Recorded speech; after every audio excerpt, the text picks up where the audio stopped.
about shrinking political space, and by which we mean the problem of many governments and to an extent the private sector as well, taking steps to restrict political expression, civil society organizing, and protection of human rights defenders. This problem has been getting worse in just about every region of the world in the last 10 years or so. We have people in Africa following the Chinese model in some ways that has come to Ethiopia. And we have more crackdowns going on in East Asia. We have problems even in the northern developed countries. That there are restrictions on how people can use the funding they get from the government, such as on advocacy and so on. The space is constricting for the work that everyone at the World Social Forum is doing in terms of trying to change the world. And we need to have a strategy to work on that. But we need strategies to work at both the national level and beyond. So we're going to talk about three country situations here. And then after those three are presented, we'll see what questions you have about folks talking about their national situations. And then we'll move to regional, Southeast Asia, and international. And we want to work towards talking about creative ideas for how we can work across borders to support one another. So that if something is happening in Russia, they can alert people in other countries to take some kind of solidarity action or even more. I'm going to invite the country speakers to speak first.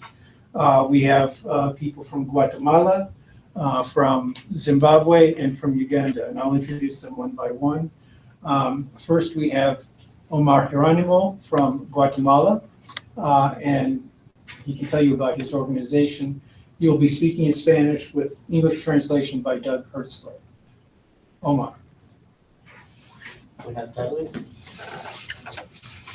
Mi nombre es Omar Geronimo. Pertenezco a un pueblo maya, Chofrí, en Guatemala.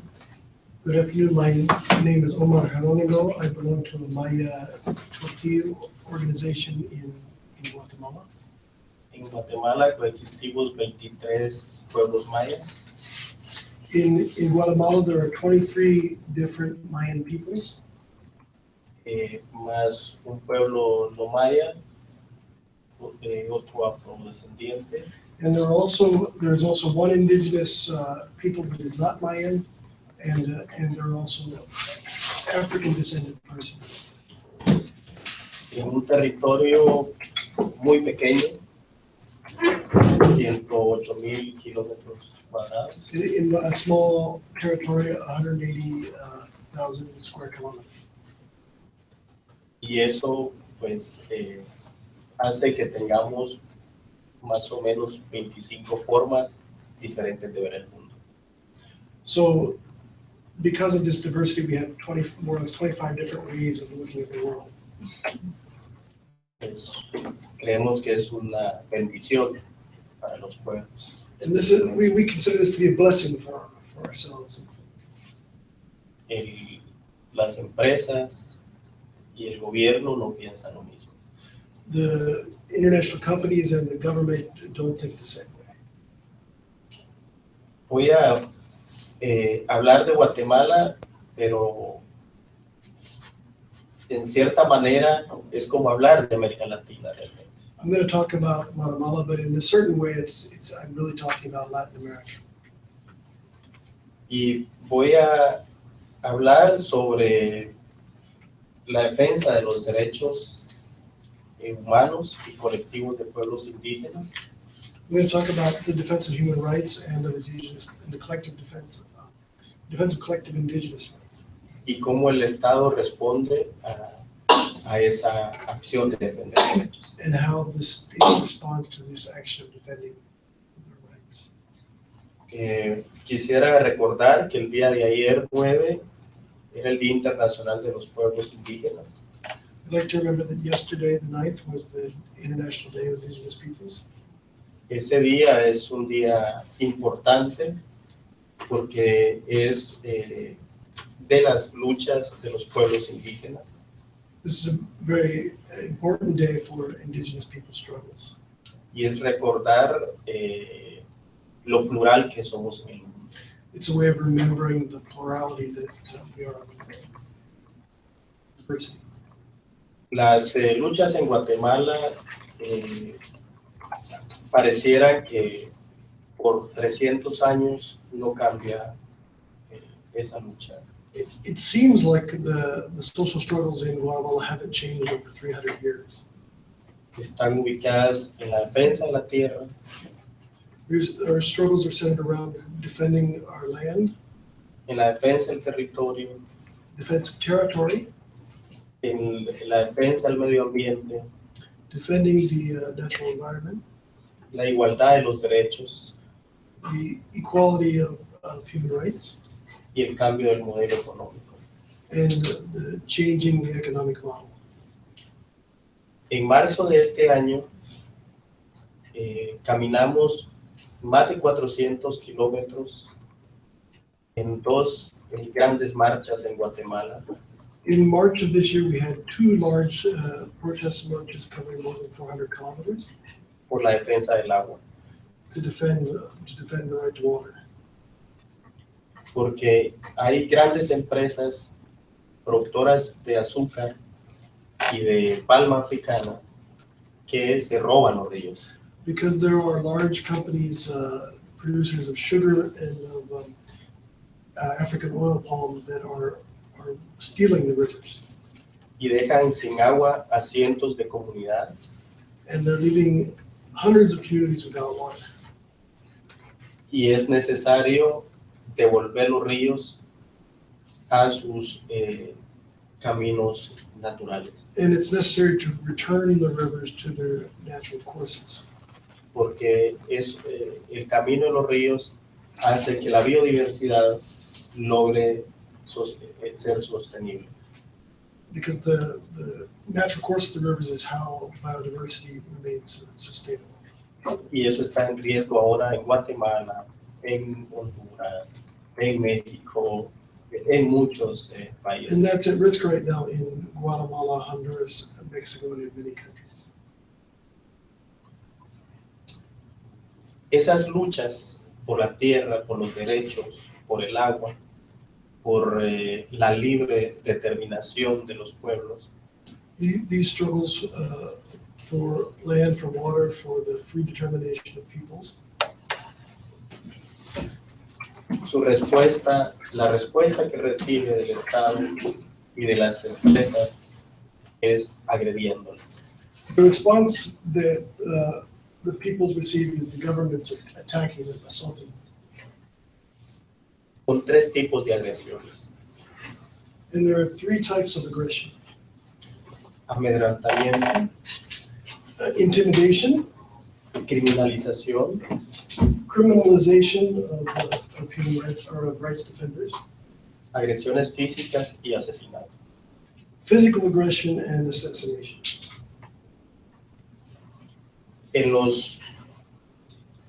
El amedrentamiento In the intimidation or in a series of attacks, se hace a través de perseguirte con un arma, they might follow you with a gun, de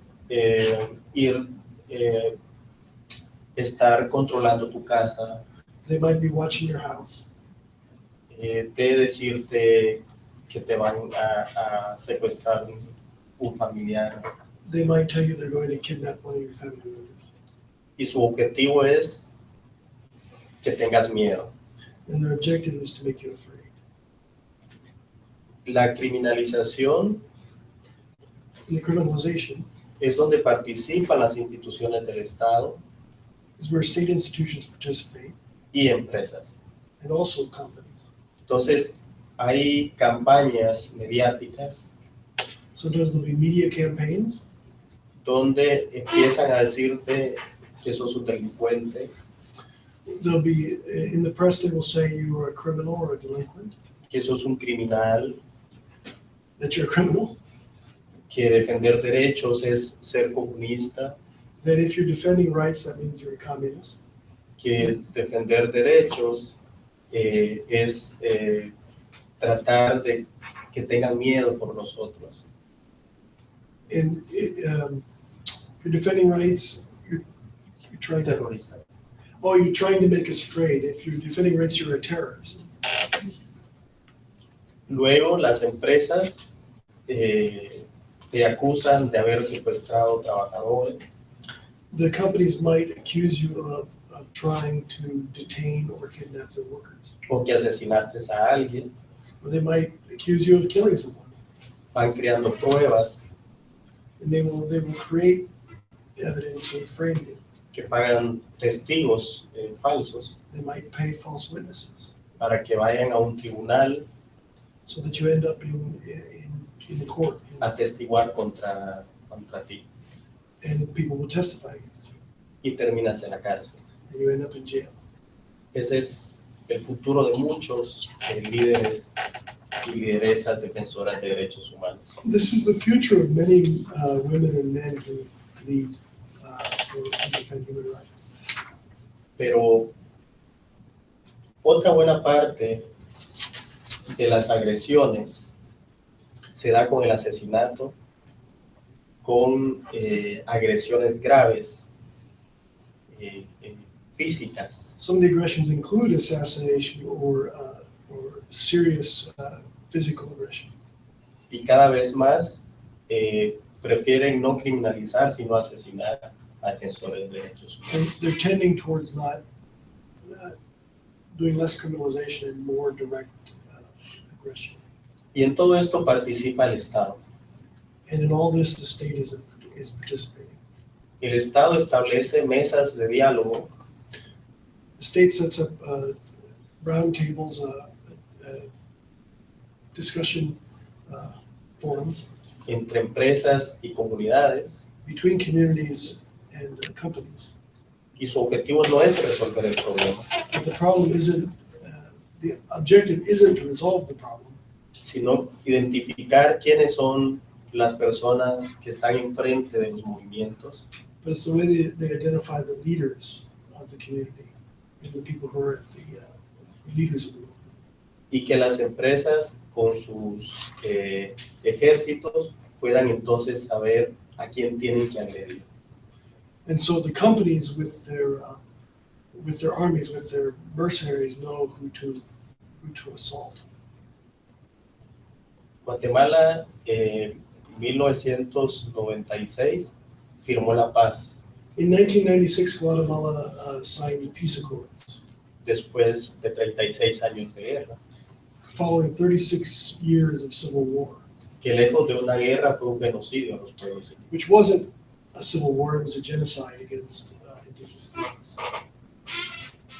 Y en los últimos 15 años ha pasado de agredir en un año a 20 defensores hasta el 2015, que tenían un registro de más de 8,000 defensores de derechos humanos que eran agredidos por empresas o el Estado. Sobre los 15 años fue De 200 a 8,000. Okay. So over a period of 15 years, from 15 years ago to the present, it went from 200 to 8,000, which would be, to 8,000 human rights defenders or rights defenders who were assaulted or attacked in a single year, I think, per year. Yo vengo de un pueblo maya choctí, I'm from a Maya Choctí people, donde autoridades indígenas de nuestras comunidades where leaders from our communities fueron sentenciados a 30 años de cárcel were sentenced to 30 years in prison por un asesinato que las mismas autoridades saben quién lo cometió, for a murder that the government knows who actually did it. pero saben también que quien asesinó es trabajador de una empresa. And the person who's the killer is an employee of the company. Y aprovechan la situación para decir que son las autoridades comunitarias las que fueron las que asesinaron a la persona. But they take advantage of the situation to accuse the community leaders of killing the person. Hay más de 200 autoridades indígenas y ancestrales en las cárceles ahora en Guatemala. There are more than 200 indigenous leaders in jail in Guatemala, Los cuales hemos declarado que son presos políticos and we have declared them to be political prisoners porque su único crimen es estar en contra de la violación de los derechos. because their only crime is to be against human rights violations.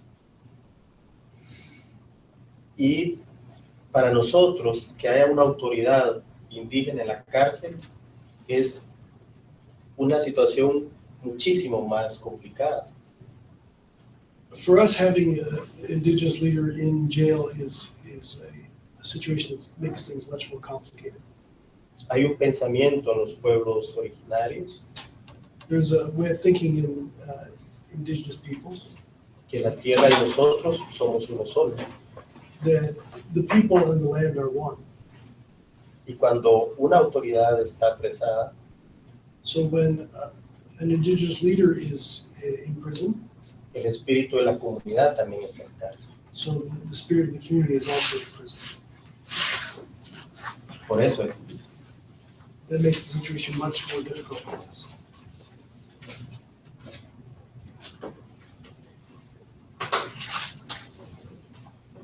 En Guatemala podemos identificar muy bien a dónde hay más agresiones a los defensores.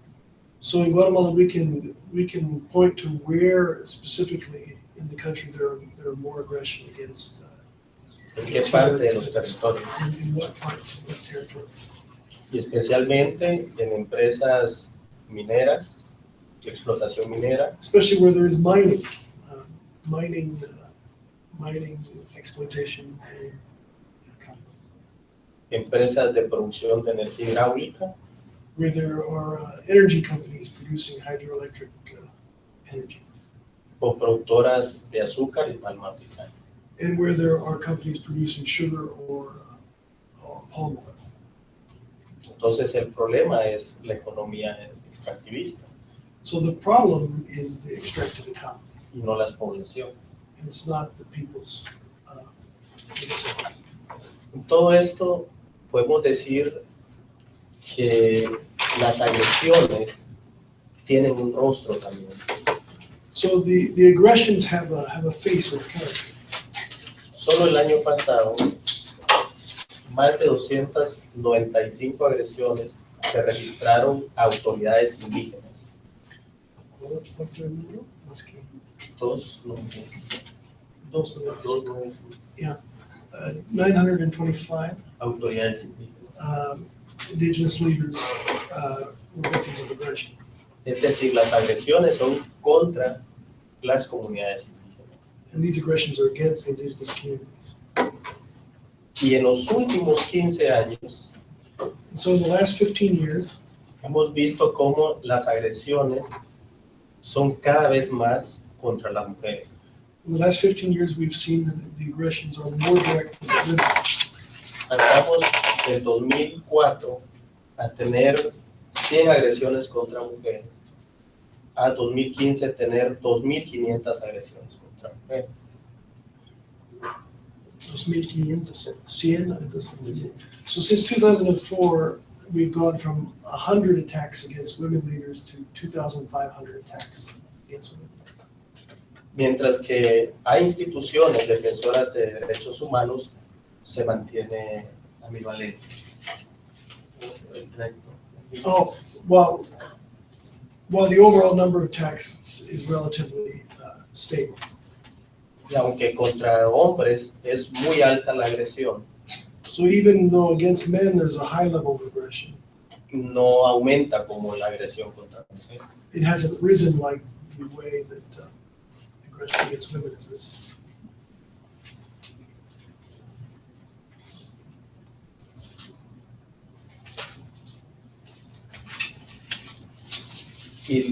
Pero los derechos que más se defienden realmente son los derechos económicos, sociales y culturales.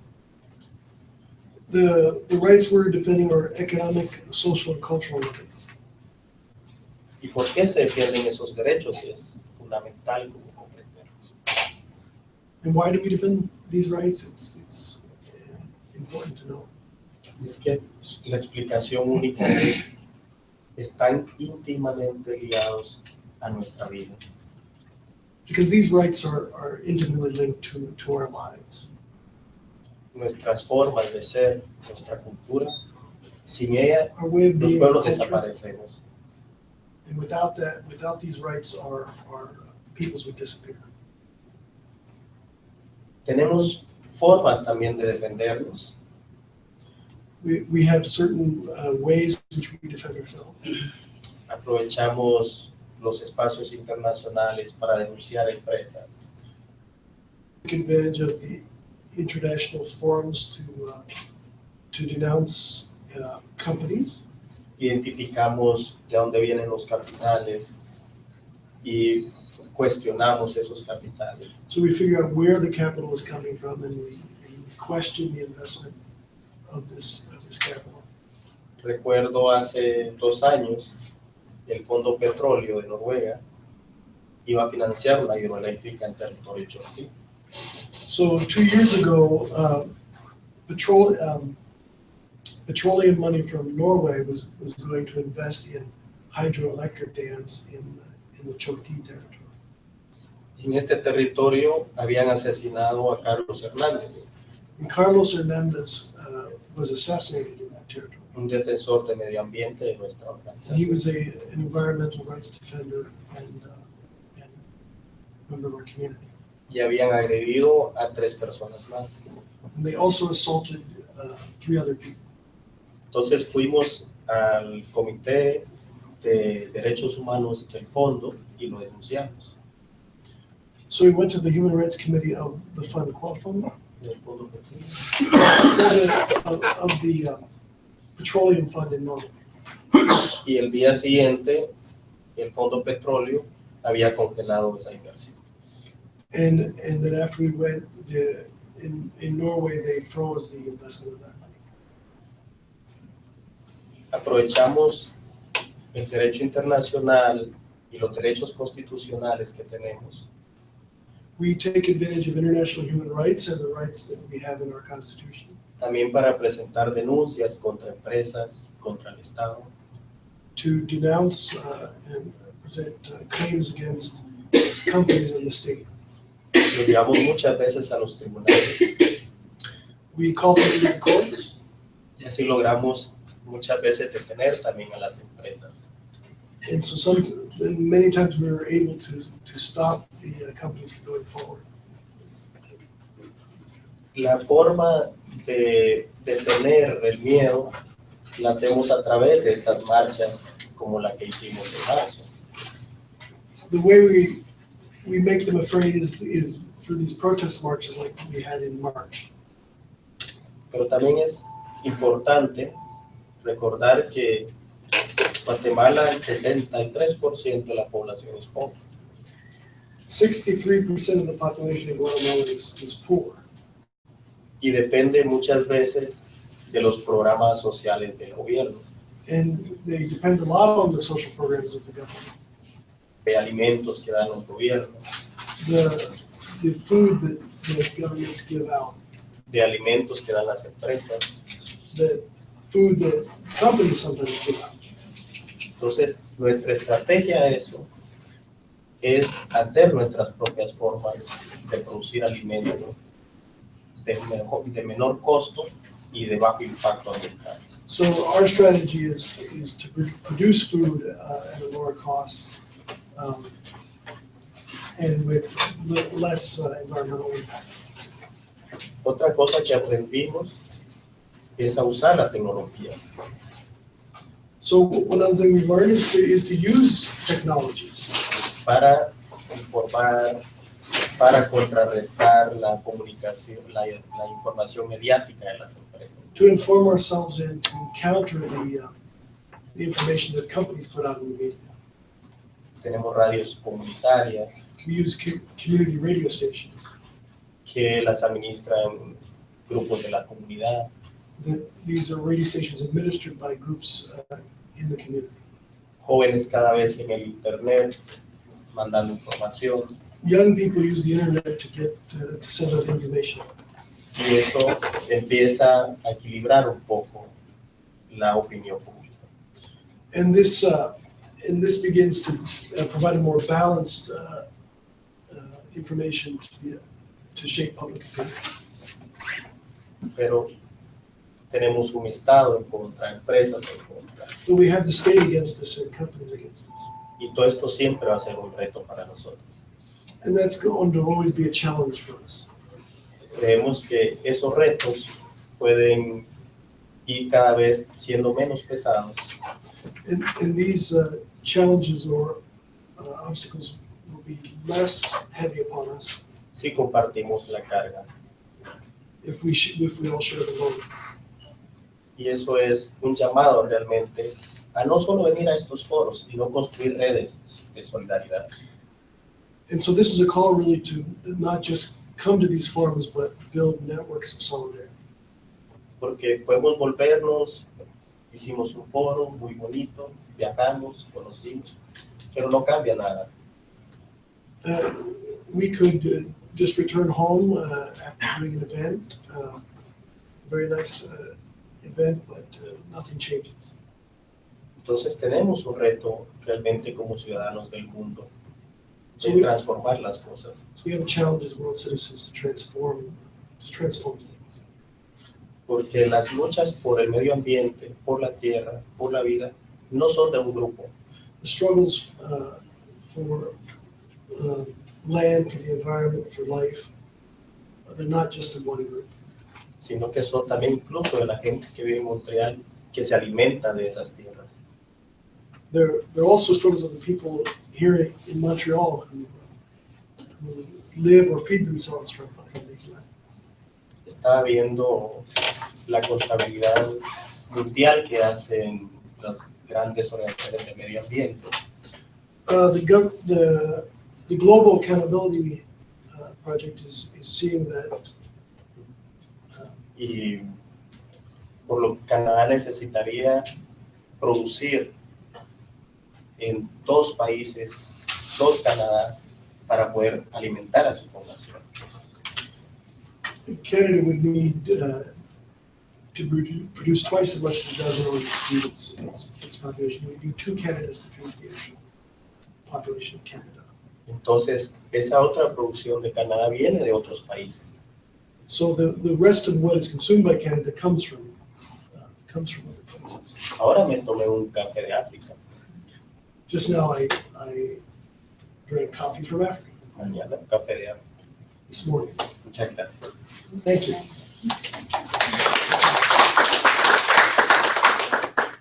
Thank you, Omar. Our next speaker is from Zimbabwe, as you might be able to tell by the flag around your shoulders. This is David Manyonga. Like many Zimbabweans, he's working outside the country in Uganda now with Action Aid Uganda. I don't know if he had to leave or not, but he can tell us. If any of you have been to South Africa lately, you'll know there are many Zimbabweans there, over 1 million.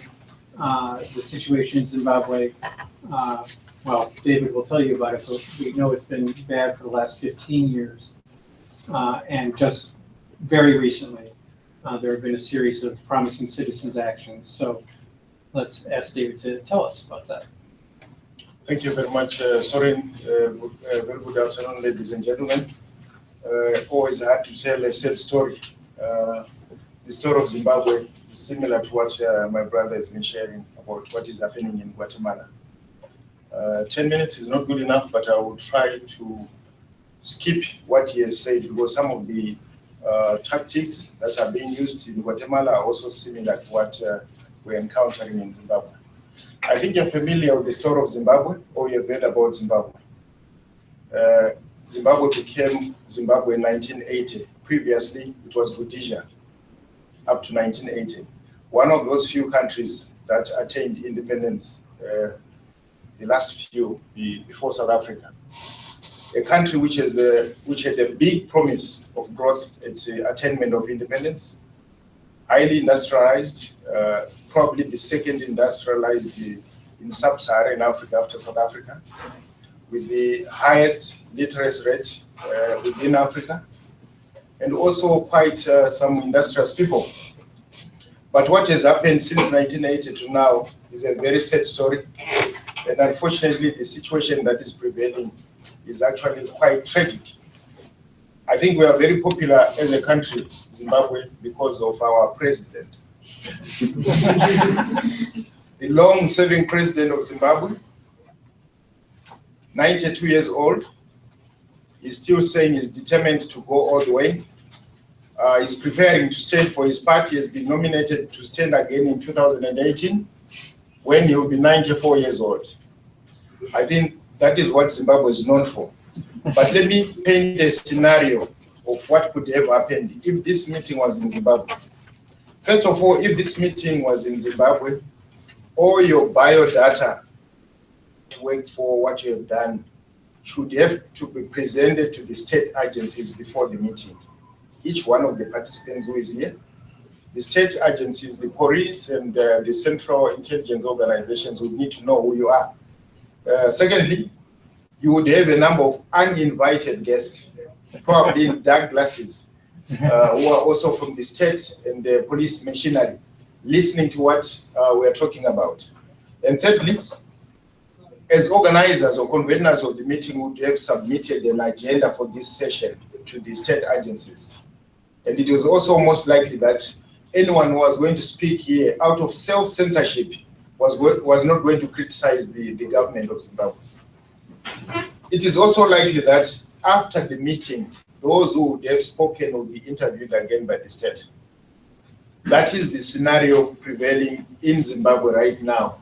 And most likely some of the problems we could have encountered after this meeting would be such that because of an act called the Public Order Management Act, which came into effect in 2002, it is most likely that this meeting was not going to take place, it will be banned, because it has the word shrinking political space, which may be deemed to be coming from opposition or an agenda for regime change. This meeting could most likely be an illegal meeting, and most likely in the media, through an act of legislation called the Access to Information and Protection of Privacy Act, could also not be covered in the media, because none of the media houses would have enough strength to cover this meeting. So there's a lot that is happening in Zimbabwe, but at the moment, as you see me donning this Zimbabwean flag, out of all those repression instruments of the state, the legislation, the police kidnapping people, assassinations outrightly, the people have risen up against the government, and they are doing so in a very major, determined way. Those who watch the Twitter, who follow the media, you have heard about this flag. Hashtag capital letter T, this flag.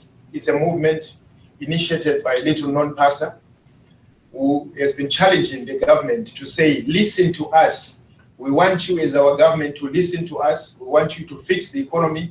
We want you to arrest corruption that is making the country lose resources. At its own admission recently, the government admitted that they lost 15 billion from a diamond mining, which occurred recently.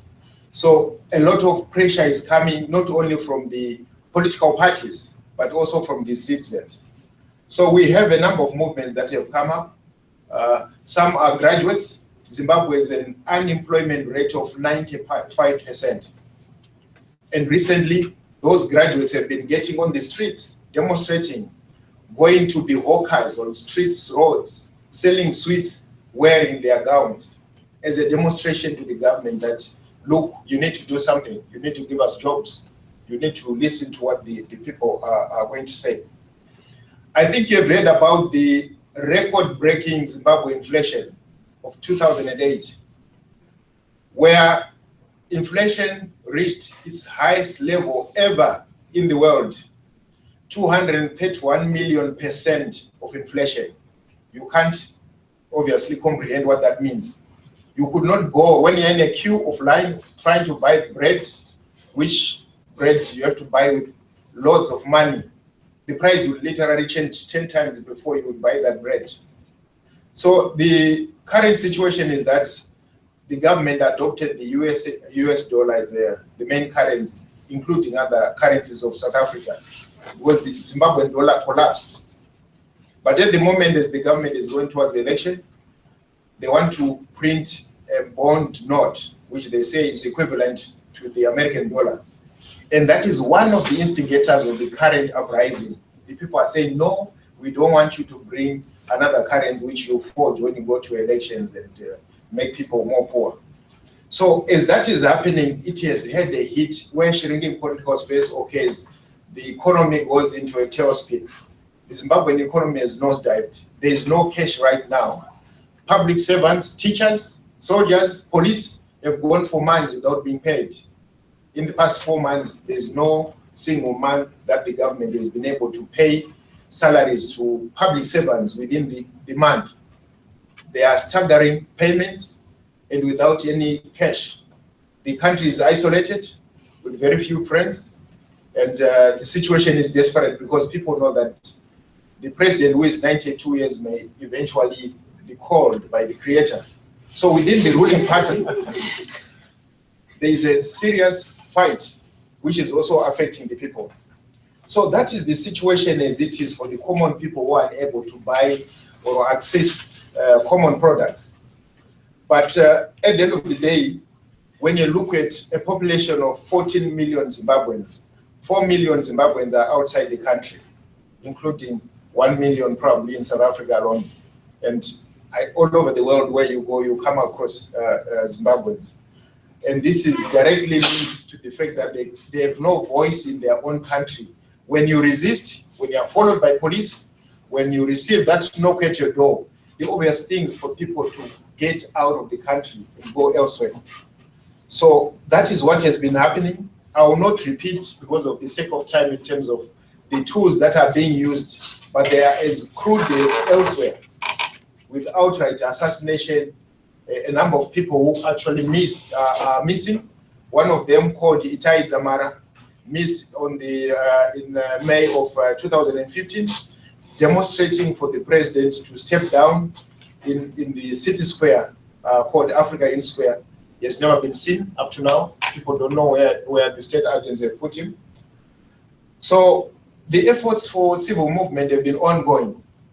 What we have seen in Zimbabwe is that the world stood upon Zimbabweans to remove Rhodesia, and a lot of other civil rights fighters did support. But we have seen that the same liberators who gave us independence can no longer give us the freedom that we were fighting for. So again, the people have gone back to the trenches. No matter we now have all these new uprisings.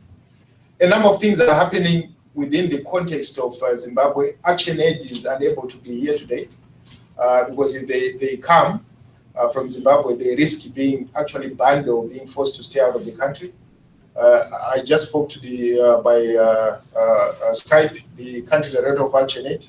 He's going to be following on Twitter our presentation here, but using a pseudonym for fear that if he's discovered and his name is associated to ActionAid, he may eventually jeopardizing the closure of ActionAid in Zimbabwe. But that's not the story of ActionAid alone. It's a story that runs throughout the terrain of the civil society. And it's a story that the bodies, Africa Union, the Southern Africa Development Community, have been trying to mediate for years. But it looks like it's going to the boiling point. But there's a significance in what the people are doing, that the uprising is actually people-driven. It's not coming under the umbrella of a political organization. We had the movement for democratic change, which was quite labor-based, went into a unity government for a short period, but right now people are just waking up and standing up against all that is happening. So that is the case of what is happening in Zimbabwe. I would have loved to go to some of the way forwards, but I will limit that to our conversation in terms of a discussion. What I can say is that critically, what is happening in Zimbabwe is also being watched by other countries, including Burundi, including Uganda, and many other places. Because the element which is being asked is, can a mass civil movement unseat a government where sanctions against all the international community have failed to topple a regime? You have a small 1% of the political leadership who are corrupt at the expense of the majority who are suffering. So what is happening if the movements are able to push the regime to leave? Definitely we are going to see a total transformation of how people respond. Secondly, the other important factor is that non-violence is being promoted at a very major scale in the current uprisings that are happening. Because it is known that if you want to fight a regime like that of Robert Mugabe with violence, they know violence better. Mugabe is an educated president. He has 7 earned degrees of his own. Usually he has 6 earned ones. But he also boasts of the 7th degree. It's called the degree of violence. If you try to challenge him, the 7th degree of violence is really, you are going to see your creator if you cross his path. So that is the gloomy picture of the situation in Zimbabwe. We ask solidarity for the people of Zimbabwe. It is difficult to say how do you support the people of Zimbabwe who are under spotlight from their own leaders, from the same security that is supposed to protect them. But I think as we discussed, there are many ways we can talk about from the experiences of colleagues and what other international organizations are proposing. I think I raised the case of Zimbabwe at that. Thank you, David. Uganda, which has its own set of problems, of course. Many of us have heard about President Yoweri Kaguta Museveni, who has really set the pace within Africa in terms of changing constitutions to prolong his stay in power. That has required, especially over the last 10 years, an increasingly harsh crackdown on civil society. So we have Esther Musimi with us here today, who is with a partner organization of Action Aid Uganda. And I would invite her to tell us about the organization, about what's happening in Uganda and what can be done. Great, thank you, Soren. My name is Eunice Musime. I'm the Executive Director of Akina Mama wa Africa, which is a Pan-African regional organization that focuses on strengthening women's leadership capacities. So we are headquarters in Uganda, but we work across Africa. My intervention will be slightly different from my two colleagues. I'll just share a bit of women's experiences in expanding civil and political space. We all know that across Africa, we are experiencing a pushback of democratic principles, and this is being driven largely by smart dictators. Previously, we had dictators who had not been to school or who had come post-independence, but now we have dictators that will put in place laws that will then shrink our space. We are seeing a new assault on our constitutions, especially on the issue of presidential term limits. In the 1990s, over 48 African states put presidential term limits, meaning 5 terms for the president. But nearly 30 of those African states have removed or have attempted to remove that provision. So we've seen recent examples in Rwanda, where the term was extended for the current president Mugabe, Kagame. We've seen Uganda, where it was done successfully. We've seen Burundi, which had a situation in July 2015. So those are some of the drivers of shrinking political space. The fact that Akina Mama is a regional organization, I want to contrast the Burundian experience with the Ugandan one. So in Burundi, in April 2015, there was a push for the current president to extend his term. Of course, he tried to do it through parliament and failed, and then instead used the judiciary to interpret the law to say that he was eligible for another term. Civil society and media put up a spirited effort to protest this, but of course it passed. And in response, police suppressed the protests. And as we speak now, over 250 Burundians are refugees in neighboring countries. The government has increased its crackdown against civil society activists and has closed major media outlets. Some of the experiences of the activists are similar to what my colleagues have already shared. So Human Rights Watch has documented over 600 cases of torture. The detainees are said to have been beaten with hammers and steel construction bars.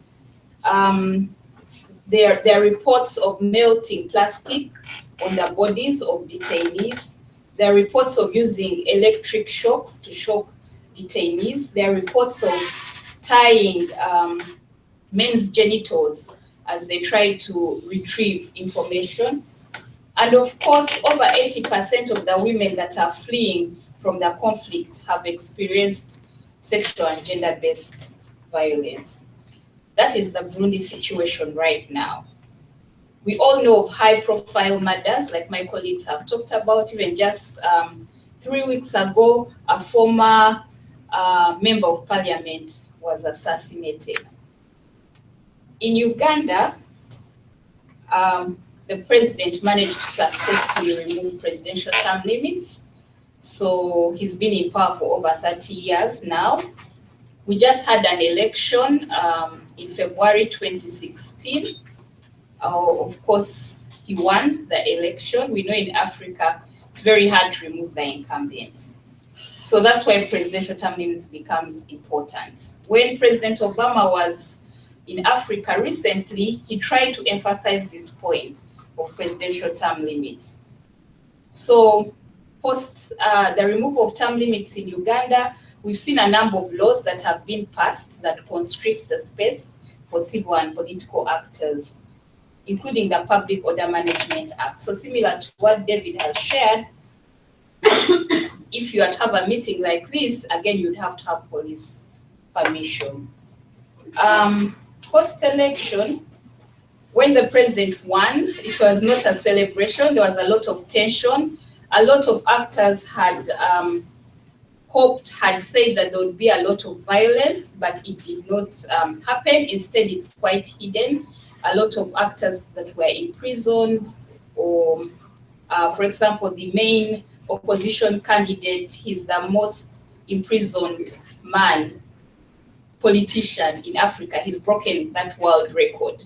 So one way of repressing is to ensure that he's in prison. But there are efforts to say that we can still get out of this situation and not wait to spiral to where Zimbabwe is. And so there are efforts towards a national dialogue process. So in terms of way forward, in terms of expanding space for civil and political engagement, is what my brother has said, Omar, the issue of solidarity across Africa. While we see our presidents, the smart dictators, learning from each other, so Ethiopia, Kenya, Uganda, all the laws are quite similar. Even civil society needs to come together and push back on all this that is going on. So solidarity across Africa. And then, like David has said, our approach cannot be the same, go to the bush like the dictators did. We need to use dialogue. So we need to focus a lot of efforts on building sustained, meaningful, inclusive processes for dialogue. And there are attempts in both Burundi and Uganda to just do that. The other issue that often arises is the issue of alternative leadership. Oftentimes, citizens will say, yes, we want Mugabe off, where's the alternative? We want Museveni off, where's the alternative? So we need really efforts to identify and support the rise of alternative leadership, especially women. Then of course the issue of flexible financing for social movements. Social movements cannot be financed the way we finance other civil society organizations. So for example, if you wanted to support this flag in Zimbabwe, how would you support such a citizen-led initiative? We also need to clearly articulate the role of international actors, both public and private, and specifically on private, for example, the case that Omar shared of the Norwegians. How can we use efforts like the UN Human Rights Guidelines to bring private sector to account for being the actors that are pushing repression in these different countries? So issues around private sector engagement as well, both local and international, needs to be looked at a little bit more.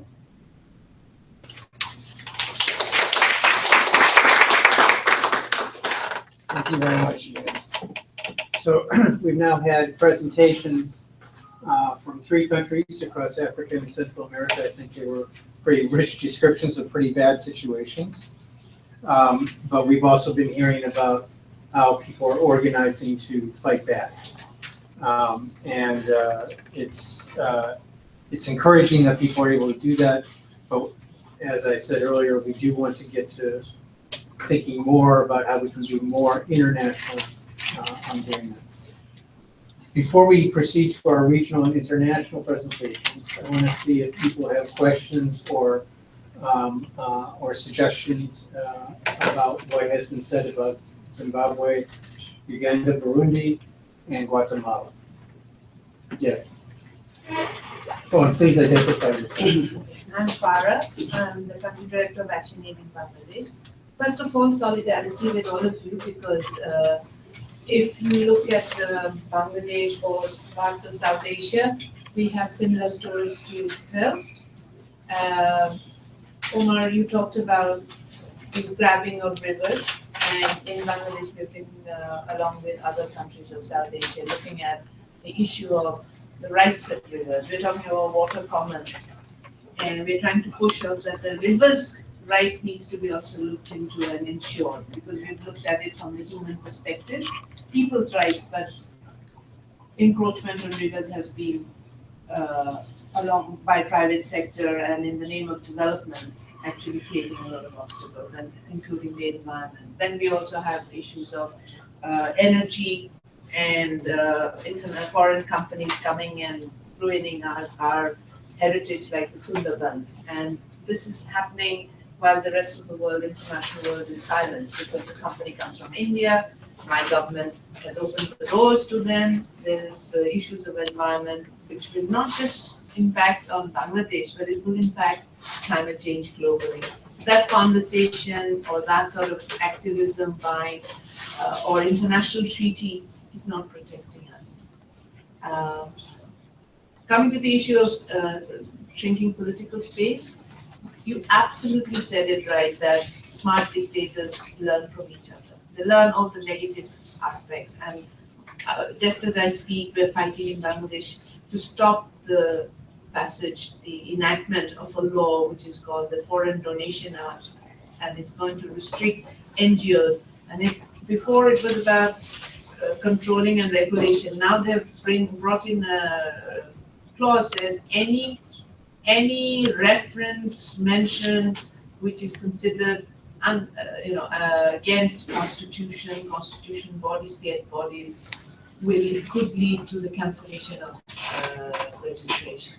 So this is an extreme form of, and I guess civil society we are trying to fight. But we've also become a lot, as there's extreme oppression, we've also slowed down. And I think one of the most important things is to find a way of energizing the civil society movement, and also creating a pool of where we can support each other. Because this cannot be underplayed. The oppression part cannot be underplayed as the power lies with the state. They will pick us up, there are people gone missing, there's no accountability and there's total impunity. And international courts that you mentioned turn their eye the other way when they have a business commercial interest in that country. Where I come from, countries are falling head over heel, whether it's the Americans or the British or the Dutch or the Danes. They're very happy to come and invest because there is the opportunity to invest in that country. They make a mild registration with my government and say, you're violating human rights. But they're not serious about seeing this.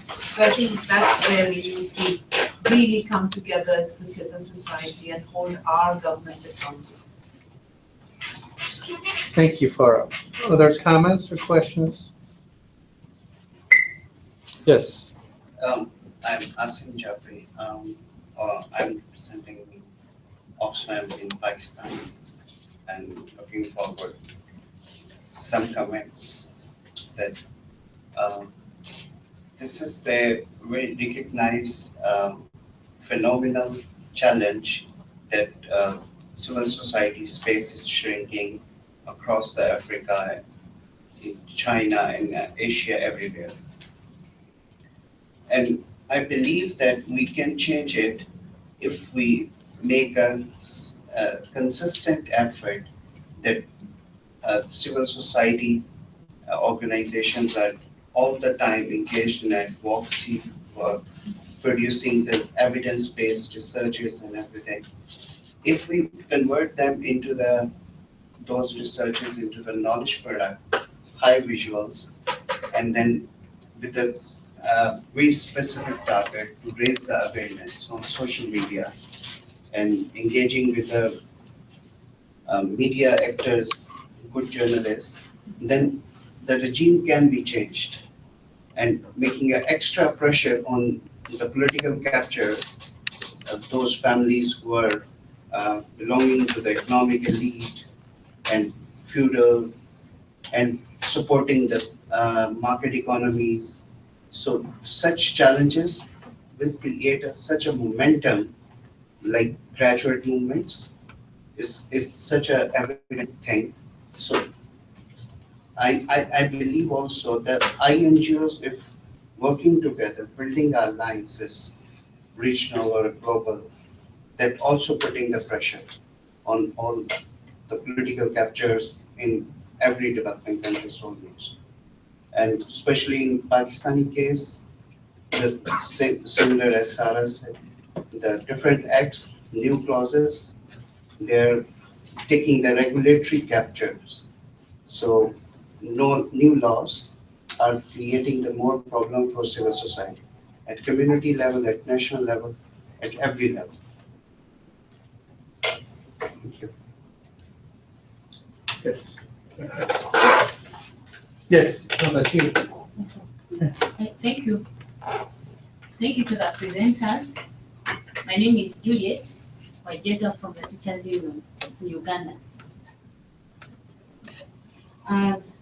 About the shrinking political space, which David presented, and he mentioned the issue of teachers and doctors going unpaid for 4 months. I think that's really a long time. And the teachers union in Zimbabwe seems to be very strong. Have they also been suppressed that they can't, say, go into industrial action? Because when we meet, they give the impression that they're really strong on the ground, but I'm surprised that this is also happening. And then from the Uganda presentation, I love that idea of alternative leadership, and especially the women.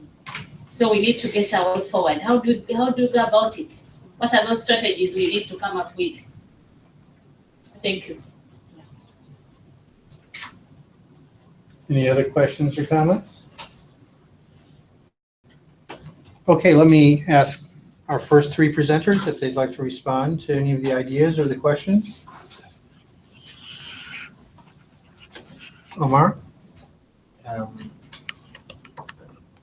Nosotros creemos que cuando estamos luchando por derechos, We believe that when we're fighting for our rights, es porque hay pequeñas cisuras del sistema que hay que aprovechar. Because there are fractures in the system that we can take advantage of. Porque si no creyéramos eso, pues perderíamos la esperanza de las luchas. And if we don't create that, we lose hope in our fights.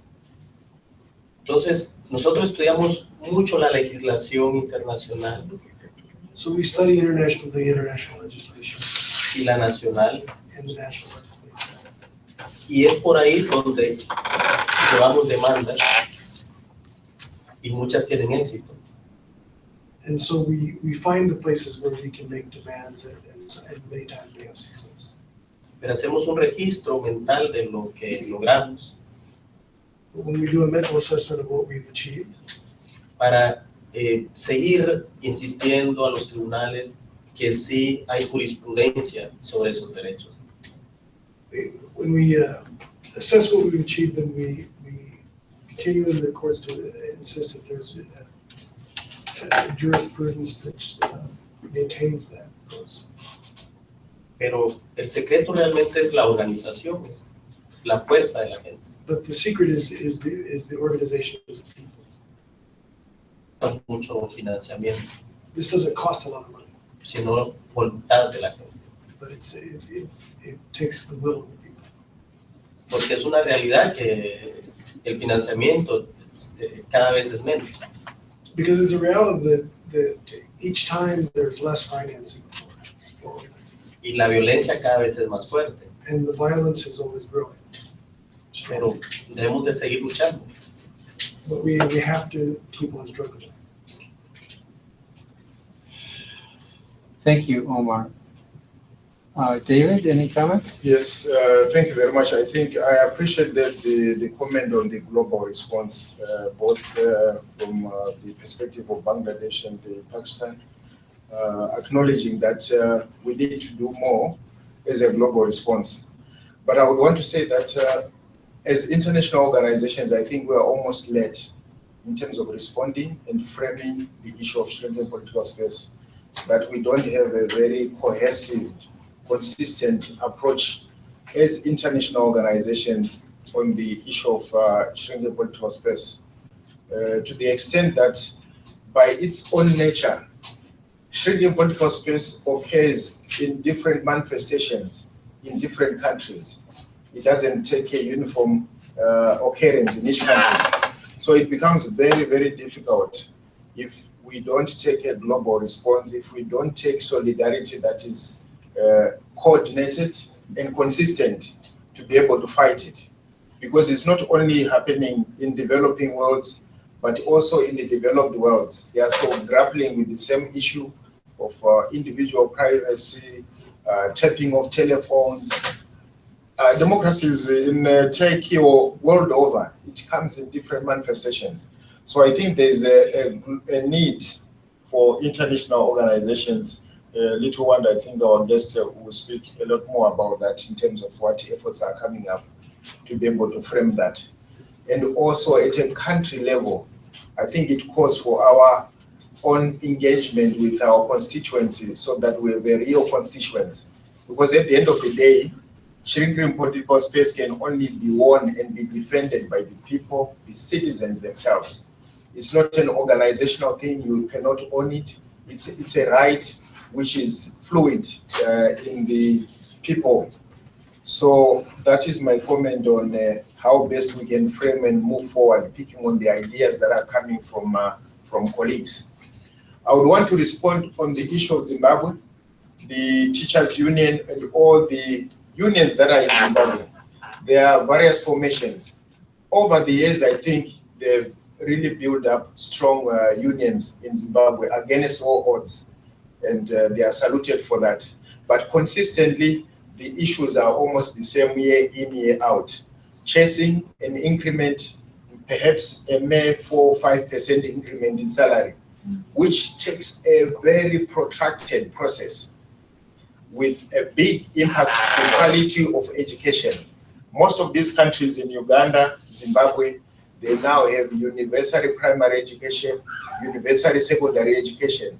But when you interrogate and go deeper to say, out of this education which you are saying you are offering for free, what is the quality of the education? You realize that the education is compromised by those same issues that the trade unions are raising about the welfare of how teachers are taken care of, what amount of money they get. Half the time, teachers are either present at the schools, what you call presentism. The teacher is present, but they are not doing the actual work of teaching. In places like Zimbabwe and Uganda, parents end up paying extra amount privately, making a private arrangement with the teacher to ensure that their child is taught, to ensure that your child is not put in a sitting position in class where they don't learn more. So as much as the trade unions are doing a lot, the teachers' trade unions in Zimbabwe, they are not alone. The government is literally broke. It has no money. It can no longer raise those funds. And it's not only the teachers who are not being paid, but including the army, which traditionally is normally even kid gloves hits because they fear that there may be an uprising. So at the end of the day, there is need to link shrinking political space and the well-being of people, and it goes to the rights or access to employment and the quality of employment itself. So these issues are intertwined to the extent that you cannot really just talk of the rights of the workers or what they earn without also looking at the channels that they use to voice and the demand for amplification of the voice and the accountability which you require in a functional democracy. So the teachers and all the trade unions are some of those people who are expected to be stepping up and offering leadership. I think one of the challenges we are facing in Zimbabwe is that at some point we're even scared by the momentum of the demands that if the government goes tomorrow, they just resign. Who is going to occupy the leadership space? We have alternative leadership that can step up and be able to not to repeat what we have seen. So that is also a challenge, that in the pockets where we've been receiving leadership, in the trade unions, in the various church cycles and religious cycles, they have been too overshadowed and overwhelmed by the extent of the problems. So that is one other arena of how do we support and push for the change that we need to ensure that we don't repeat the same mistakes. Thank you, David. Eunice. Thank you. Thank you for your comments. I'll just quickly say that an antidote to shrinking operating space is mass revolution. And so we must put greater effort to building social movements. And of course, social movements succeed when they receive inspiration from past social movements. When we're coming with David, we're trying to say, what are those distinct social movements on the African continent that we can learn from? And post-liberation social movements, we didn't have many that we can say that we can pick and learn from. So it's something for deeper reflection. Then also in terms of alliances across civil society, apart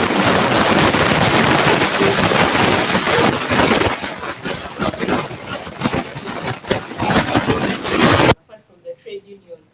So where are the creatives? If you look on social media, the people who are influencing the space and the creatives, you find that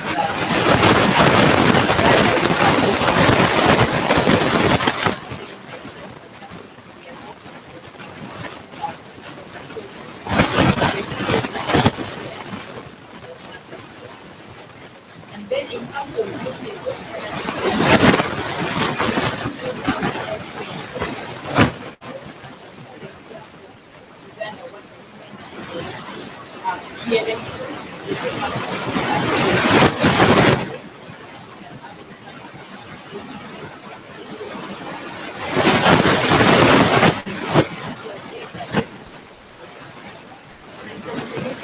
they are the same eminent women that are leading the dialogue process. So even between the two protagonists, between President Museveni and Dr. Kizza Besigye, we are seeing that the women have taken the lead in trying to to spearhead and trigger a national dialogue process. And then in Burundi, as an organization, Akina Mama, we work together with Burundian women to come together and be able to demand their space on the table for the negotiation process. So we had 6 women being admitted to the national dialogue process. Of course, the dialogue process is protracted, it's not taking off for the Burundi issue, but at least the women are there and they should be able to champion the citizen voice in that space. Thank you. Thanks very much, Eunice. Yes, one more comment from the Yeah, floor. hi, I'm talking from Kenya, and the comment that I wanted to add is that in Kenya we've had the situation in terms of political space be very, very bad in the past, and it had improved, and then more recently it got quite bad. We had a situation, an incident that is still very much unfolding, where a young man who had been the victim of police brutality went to court, and he hired a lawyer and they went to court, and one day when they were coming from court, they took a taxi, and the taxi driver, the lawyer, and the young man who had been trying to get redress in the court, they were kidnapped, and the next thing is that they were found murdered, all 3 of them, and it was clear that it was police agents. They had been arrested by police as they came out of court, and so I mean even in the times where things have been proven, we had in Kenya we had torture chambers, we had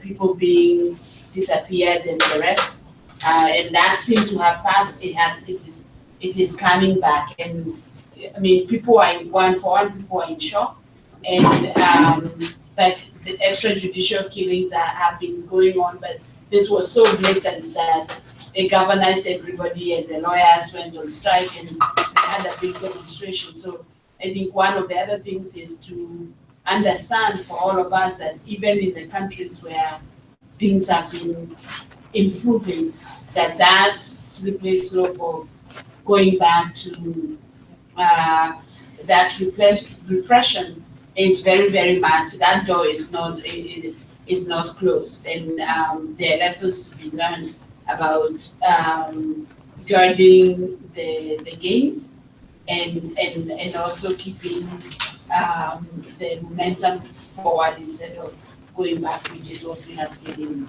in the case of Kenya. Thank you. That's actually a pretty good segue into our regional presentation on Southeast Asia. Hong Tao will talk about the ASEAN nations, 10 Southeast Asian countries, what the trends are there. Certainly we've seen in a country like Thailand, a place that was considered and was fairly democratic, even if it was a bit contested as far as democracy, has now regressed to a pretty absolute dictatorship. So the tendency to swing back and forth is present there as well.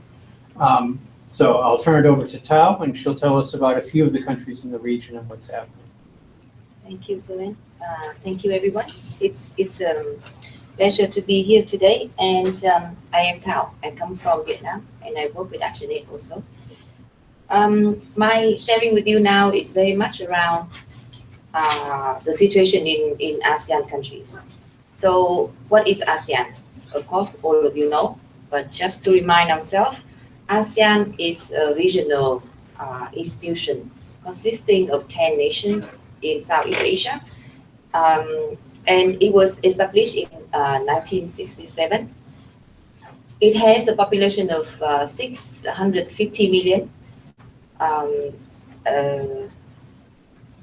The whole GDP of ASEAN is about 25% of the whole world, but it is a place for 50% of the trade that is going on right now. So ASEAN started in 1967 with 5 countries, and later on joined by other 5 countries. And it is a very interesting situation where the first 5 countries was enemy of the other 5 countries during the Vietnam War.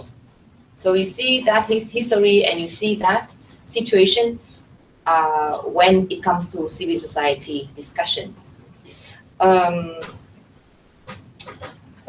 So in a lot of debates, civil society organizations in ASEAN countries are portrayed as a very, very contrast and very fragmented.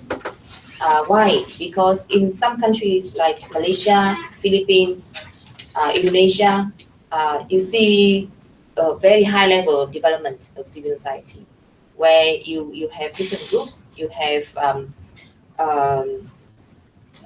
even world level of organization, fighting for the rights, whether it's socio-economic or political civil rights. However, in some other countries of ASEAN, including Vietnam, Laos, Cambodia, a little bit in Myanmar, civil society is something very new to many people. To very recently, Laos, there was a calculation that there was only 25 organizations registered as NGOs in country. So you see in Indonesia, like 10,000 organization, and Laos 25 organization. You see the big contrast, right? But in a way, civil society in ASEAN are organized or categorized by three elements. The first one is the establishment of the civil society in ASEAN. So, who are the people who establish NGOs in ASEAN? Usually, those are the elite people. Usually, those are the ones who speak English. Those are the ones who get connection with outside world, and of course concerned about the countries, of course concerned about the people, and established. So it is very likely that there are family-based NGOs, okay, where the father is a chairman, the mother is the executive director, and the son is the treasurer, and so on and so forth. But of course, we have also very good movement-based, people's-based organizations with millions of members. So again, I'm trying to highlight the contrast of the civil society in ASEAN. The second aspect that categorizes NGOs in ASEAN countries is about funding. So first is a way of establishment. The second is funding. Funding for NGOs in ASEAN mostly come from outside. It is mainly because of the history. All of the countries go through different phases of war, and particularly like Vietnam, 94 years of the 20th centuries was spent on war with different countries. So funding for NGOs therefore have to come from outside, and the spirit of volunteerism is not that long ago established in the society. So there was some calculation that in the Philippines, 80% of NGOs receiving funding from outside. But that raised a question. Why? Because government always say that, okay, your money decide who you are. You receive funding from certain foreigner, governments. So I don't trust you that you will be acting on behalf of the people of the country. I don't trust that you are, generally working and speaking on behalf of the people here. So that is the second element. The third element is around the profile of other priorities that where NGO work will be on. So basically, it will be on four issues. The first one is on war and peace. The second is around development, poverty reduction, that kind of capacity building.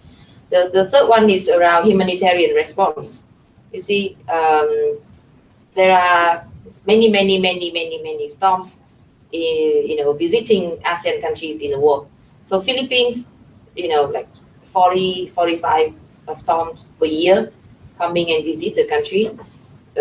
Vietnam, Laos, 20 is a minimum usually. So humanitarian is a big thing in ASEAN. And fourth, a very small portion of NGOs in ASEAN countries work on political and civil rights. So those are the key characteristics of NGOs, or so-called a part of larger civil society in ASEAN. So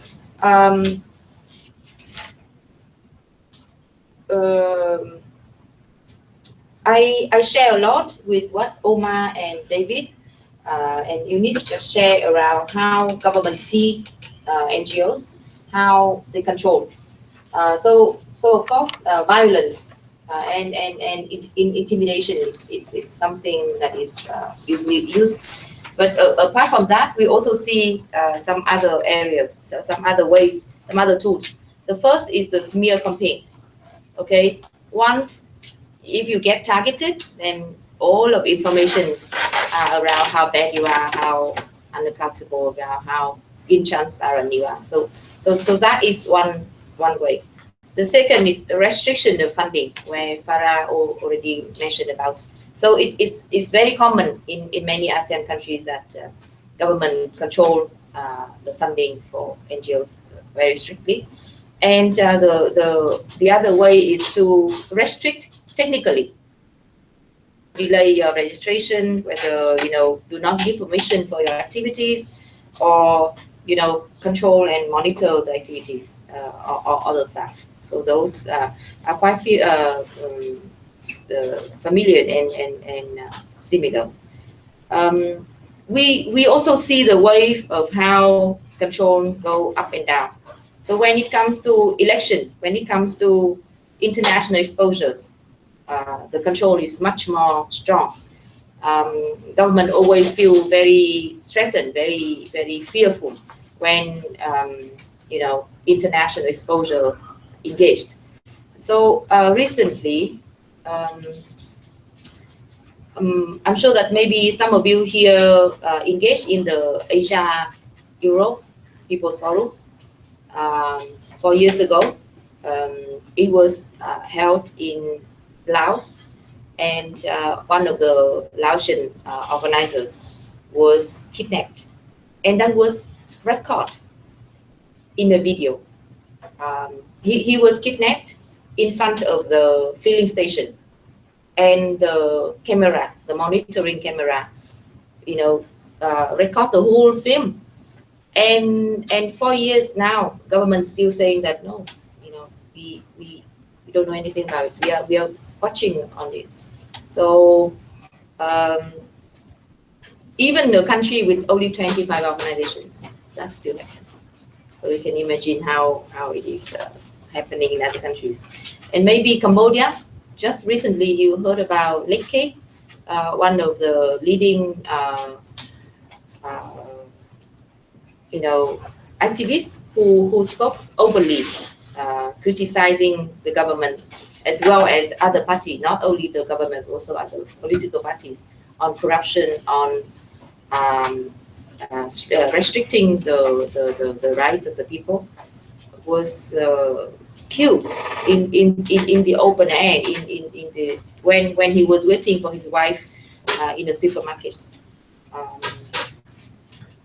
So I'm trying to say that the space for NGOs in ASEAN countries are not necessarily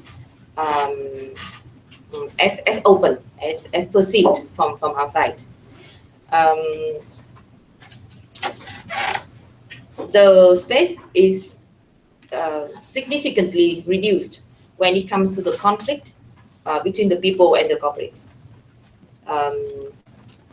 Government may not so mind about election time, not so much about international exposure, But when it comes to the conflict between the corporates and the people, it becomes really, really, really strong. So in all of the countries, including Brunei, you know, of course, these are the common sense where, you know, corporate engaged, government tend to give more punishment to NGOs. And therefore, I think it's interesting to observe and interesting to also think about our way forward. I know that my time is finishing. So let me try to also share with you the observation on how NGO can improve to expand the space.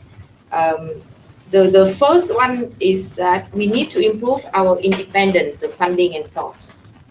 So many NGOs may speak the same language with, you know, corporates, and same language with the donors, which put a big question to the people and to the government already. So how can we be more independent in terms of our funding and of our thoughts? The second one is that a lot of us tend to take it for granted that we are accountable. But how can we be more accountable? How can we be more transparent in terms of our impacts, in terms of our work, in terms of our funding? That would be certainly be useful. And the most important is that we need to improve our relevance so that we are not disconnected from the need of the people. Therefore, our legitimacy, our representativeness will be secured. And I think that's the most important and most effective way to ensure that you know, our space is there and it's secure and expanded. Thank you. Thank you, Tao. Our final speaker will talk about what we can do from the international perspective. She's Miriam Niehaus from the International Civil Society Center in Berlin, Germany. And some of you will have seen the civic charter that was passed out earlier. If not, I see there are a few copies here. So she'll talk a little bit about this and what's behind it and how we can use this kind of international effort to start to build solidarity. Thank you, Sam. Yes, it's good to be here and to have the chance to introduce this option of a tool to you. You can see on the Civic Charter sheet that's handed out, it says third draft. So this is still a work in progress. We're hoping to finalize this in the next month. But yes, please keep in mind that it's something that's not quite finished yet. So we've heard about all the different countries and how shrinking civic space is really a global trend. Over the last month, at least at the International Civil Society Center, over the last few years, we've heard a lot about these cases and how it always needs, of course, a national response because the problems come from the government and you need to take your response somehow with the government. But there's also been a lot of calls for starting to really take coordinated action. So we've had over the last few years some initiatives about really raising awareness of these issues. But what we felt at least was, or what some of our stakeholders felt was missing was really an initiative that starts creating a basis for really coordinated action and not just for awareness raising about the issue, which of course is in itself extremely important.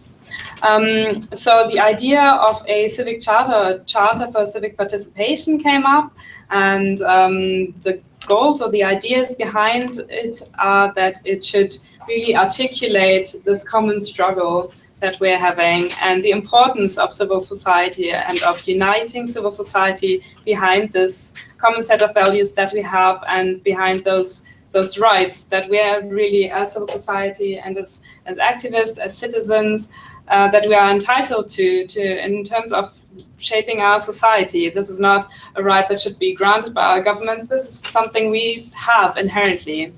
And this is what the Charter should help to articulate. It also draws together just the most important rights around civic participation that are already based in some way in international law as well as in international agreements. And it should demand, of course, respect for these rights. So it's fairly simple. You've probably browsed through it. It's not a complicated document. It's supposed to be something short, concise, understandable, and something that we can use to really rally civil society across borders behind.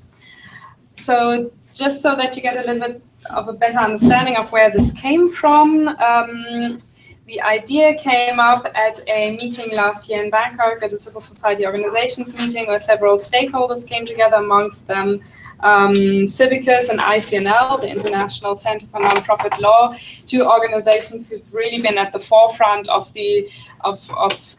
driving this topic on the international level. And of course, some other stakeholders were there, amongst them, of course, ActionAid.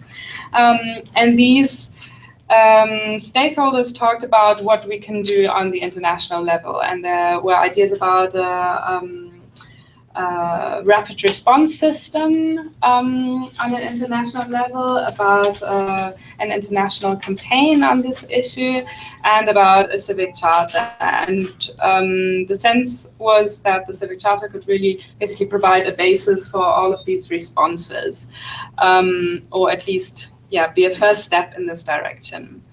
So a steering group was formed, made up of these international networks, so Civicus ICNL, but also INGOs, so ActionAid is on board, Amnesty and Oxfam, but also regional networks, so we really also get more of those perspectives in Vani, the Volunteer Action Network India, the Africa Platform, and Verendia Cuentas are in the steering group. And these guys have really been driving this project, bringing in their expertise and their knowledge about international initiatives, but also their knowledge and expertise about the issue.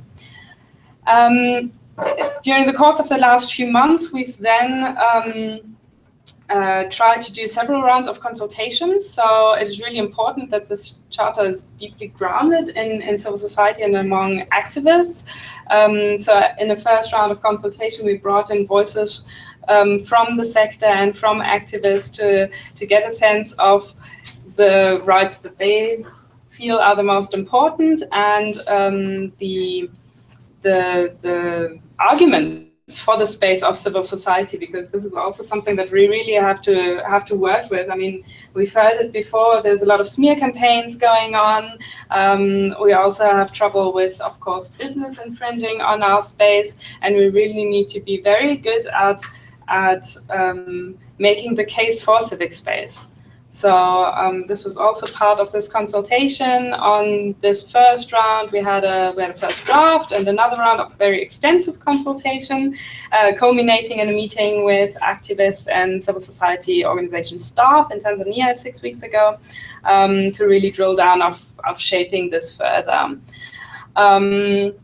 The International Civil Society Center is taking the coordinative role in this whole process. The content is really coming from those who are affected.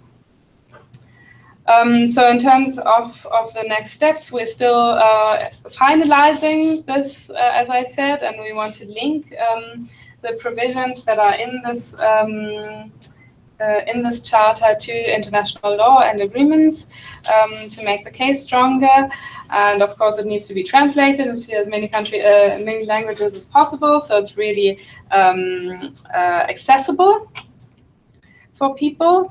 And then it's going to be launched in October, and then it's going to be ready for sign-on. And this is really where we hope that will gain momentum with this as an international tool, because we believe that with sign-on by organizations and by individuals, this will gain some tractions as something, as I said, a rallying document that really pulls together civil society across borders, and can then also lead to making this really a powerful tool for advocacy. If you can have something that as many organizations as possible have really signed on to and use this for your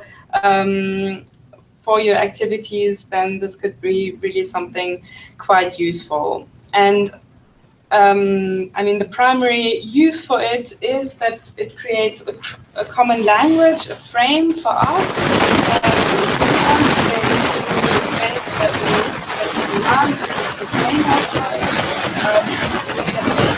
Let's start from here. It is supposed to be fed into the international campaigns that are currently underway. So Civicus is planning mostly a public awareness campaign, but also a campaign that focuses on counter narratives. So really on this issue of countering this tactic of smearing civil society activists and CSOs as foreign agents, as illegitimate. And there's also an amnesty campaign underway on the rights of human rights defenders and on their safety. So there's a lot of efforts going on where we want to integrate this. Other purposes for use were identified at the Tanzania meeting.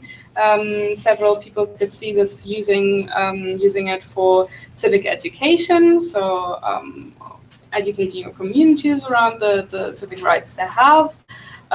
Using it as a basis for cooperation, and this is where again this idea with business comes in. I think it's something where you can have a baseline for your cooperation with other sectors, with other stakeholders, and of course it should be useful as a document to really use in dialogue with respective governments, or at least some officials. Of course, in these cases, it needs to be contextualized, and this is also why the Civic Charter is quite general. We didn't want to root it in any specific examples, because then it becomes unusable for others, for other contexts, and it also should be have some longevity. So. But I think the cases repeat itself anyways in terms of shrinking city space. So yeah, there's several ideas going around of how to use it. We really want to be handing it over once it's launched, and already now as something for inspiration of what we can do together. And yeah, I'm curious to hear what other ideas there are and what colleagues see as the value in this, and how we can make this a really strong tool for our common struggle. Thank you. Thank you, Miriam. And so now we have about 40 minutes left in our allotted time, and I'd like to come back to the audience and see what ideas you have, what questions you may have for Tao and Miriam, even our earlier speakers, how you might connect them and how we might come up with ideas. And then we can continue the debate. Iftikhar? Hi, my name is Iftikhar. I'm not associated with any organization, I'm just here as an observer. And my question actually is for the whole panel. So probably quite appropriately named, it's shrinking political space. But if we look at political space historically, one could easily argue in the last 30 years, we've probably experienced the most amount of political space we've between nations and areas that we've been allowed to have. Prior to the 60s and all of that, and with the decolonization of many parts of the world, that was the burgeoning of political space in different areas, and then in the 20 years following that is when that kind of gained expression. does everybody in the panel feel that maybe the sort of illusion of the liberal democracy where we would have this flourishing space for dialogue is one where people, the states have realized, well, that was a nice idea, we ran with it for 20, 30 years. It's not getting us anywhere because essentially what we have been able to do is cultivate pockets of space where people can take power back from us. And so the diminishing political space is more in line with what has historically happened for human beings.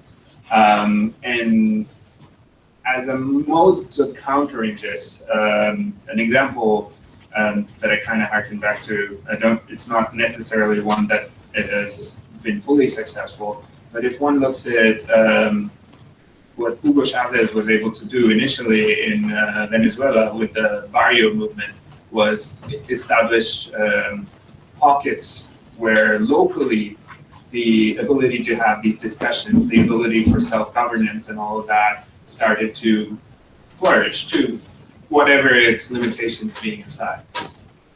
Are we moving towards a world where that model needs to be more understood and capitalized on? Say, for instance, in Omar's case, in your indigenous region, local governance around the way culturally things have been done is probably something important for to share between generations and talk about more. Similarly, in like pockets of activists and trade unions need to have that space, but it's always been one where they have to kind of create that on their own. And are we moving away from a world where the state will be like, here's open areas? Because like even in Canada or the United States, you can see like yesterday's march. It's nice. There's tens of thousands of people walking down the street, but there's a line of cops that tell you where to go, where you can walk, where you can't walk. It's all very well coordinated. It's not a political space beyond the fact that it's a symbol of people coming together. So any thoughts on that kind of a situation? Thanks, Itika. Other comments, questions? Yes. I think the other comment in terms of political space, it's clear that especially fiscal space is constricting and where civil society is active, but then you have social media which has blown up and it is a political space where there are many actors, positive and negative ones. And I think that one of the things that as civil society we're needing to learn is how to use that space. Because somebody talked about followers 10,000 versus 2,000. But I think that we have seen in terms of political activism, social media being a very positive force in terms of highlighting instances of where there was need for solidarity or for a campaign. So I think that it's there's some very clear ways in which the space is shrinking and other ways in which it is actually opening up, but at the same time it is a bit uncontrolled because even in the social media activism you have people who never leave their computer screen, and at the same time because they have 10,000 followers, they actually wage a lot of influence, and it is not necessarily always a positive influence. So I think we need to think about that. And my question, Miriam, is in the charter, where do you see the role of social media, so that there was this under 7, these rights can be legitimately claimed as long as they do not disrespect the rights of others, incite hatred, or promote violence and oppression. And I know that in Kenya, after the 2007 elections, we had a lot of political violence. After the election of 2013, we did not have physical violence, but there are people who argued that on social media it was bloodier than they had been in 2007. So in this context, of a charter for people's participation, where do you succeed and the role that it plays in terms of civic participation? Other thoughts, yes? Thank you.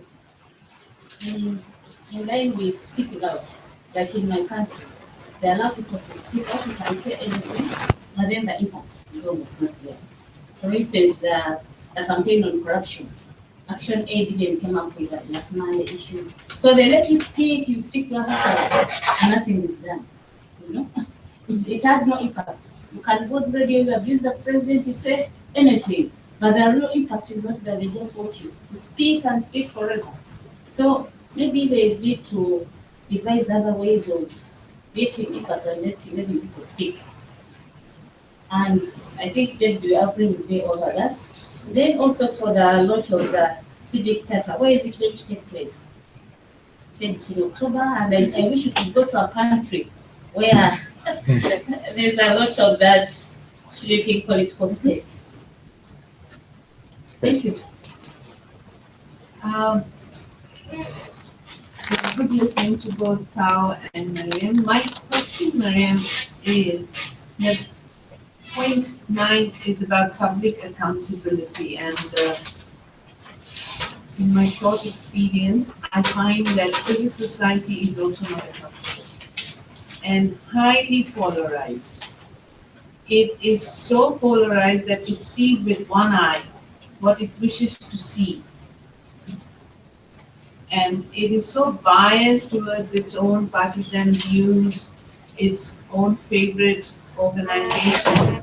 So we are being really squeezed out of freedom of expression by knowledge patriarchs and by the civil society domination. If you're not with me, then you're against me. And therefore, a lot of the communities that I work with, or women's organizations, indigenous groups, they really don't have a space to articulate their issues and concerns. Because there is the oppression of the big civil society majority. And the sufferer in this case is the women, or indigenous communities, or youth, or people with diverse thinking. Number one. And number two is, I find that when in any society you accept to live with violence, then you will not have spaces. What I'm trying to say is that we in our societies have lived with violence against women and children for so long, and covered it up in so many form, shape, and there's acceptance. If it's my son, or if it's my brother, or if it's my husband, or if it's the community, or it's the church, or the mosque, we find an excuse. And this is why I remember that line. It says it takes a village to promote this. And there are villages in every nation which is promoting these kind of violences. And if we don't take stand against it, then we are neither accountable nor are we going to transform the society. We can fight the state, but we also have to fight our attitudes, our social, cultural practices, and tolerance towards such violence or malpractices. Thank you. Mr. Collins? Okay, before I turn back to the panel, I'm going to abuse my position as the moderator. Sorry. But I found these interventions very provocative. I think the first intervention from Iftikhar was particularly interesting about whether governments have, since the post-World War II period, decided that this experiment with human rights and democracy is getting old. And I do think there's a good deal of that. I think it obviously takes different forms, but what I want to say is, what really scares me is that I think we are starting to see the citizenry in some countries become so impatient with democracy, so impatient with the way governance works in their countries, that they are becoming, maybe I should say we, since we're not different from the people, we're becoming more open to the idea that we'd like something efficient or something that will preserve our jobs rather than even at the expense of our right to express ourselves or the right to vote. And so, of course, I'm from the United States, so this is a particularly pungent moment for that kind of thinking, given who one of the nominees for president is. But we see it in a lot of places in Europe. Certainly the swing towards the right in many, like most European countries is quite frightening in that we are talking about political figures who actually advocate reducing civil space, reducing democratic measures. And so I think that we also have to watch where our own citizens are going in this regard. And I know that, it's not, developing countries are just as prone to this trend as well. So, so it's a complex one, but how do we maintain a belief in the Charter of Human Rights, in the democratic principles, in the idea of human rights that has been popularized in the last 75 years? It's because we're actually fighting a battle we didn't expect to have to fight. In terms of the social media question, as you were speaking, I was trying to think of countries where social media has been used for successful activism. And of course, many people have written about what happened with the so-called Arab Spring, particularly in Egypt, but Tunisia also, where the internet and Twitter and cell phones were used as an organizing tool. And the common critique we hear is that often they get people into the streets for a period of a few months, but that they don't create the kinds of structures that carry on to have a permanent movement or even to have a change of regime in countries. I think that's belied a little bit by Tunisia, which was the first of the Arab Spring countries, which had some established patterns and very strong labor unions that helped, but they did succeed in changing their government, and it has stayed changed, not without problems, but it has stayed changed.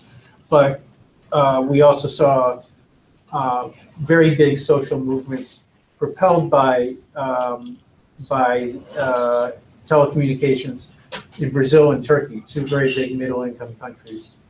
And that's where in Turkey, we start to see governments that actually shut down the internet, shut down the phone system. And we're going to see much more of that, I'm sure, in many of our countries.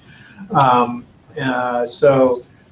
in neither case was there really marked success in terms of, in Turkey, they stopped a park from being destroyed, but the movement was about much bigger ideas.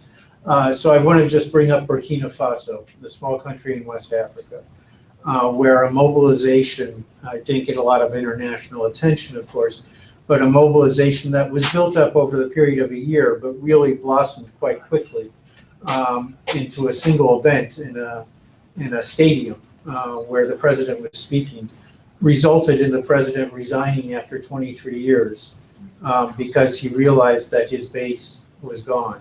And there was some telecommunications behind that, but it was also old-fashioned organizing. So I don't know, I don't have any great conclusions to draw, but I think that as we look at the promise of social media, it has to be wedded to some of the old-fashioned ways of doing things too. We have to exploit this without relying on it as our primary means, because otherwise we won't have the kinds of movements we need. So now I'll shut up again, sorry about that. And I'll turn back to the panel and ask Miriam and then Tao to respond to what we've heard. Mm-hmm. I had a question for Tao. Oh, yes, I'm sorry, also the panel can ask questions. Please, Una. Thank you, and thank you to Tao and Miriam. Tao, you mentioned the issue of alternative financing.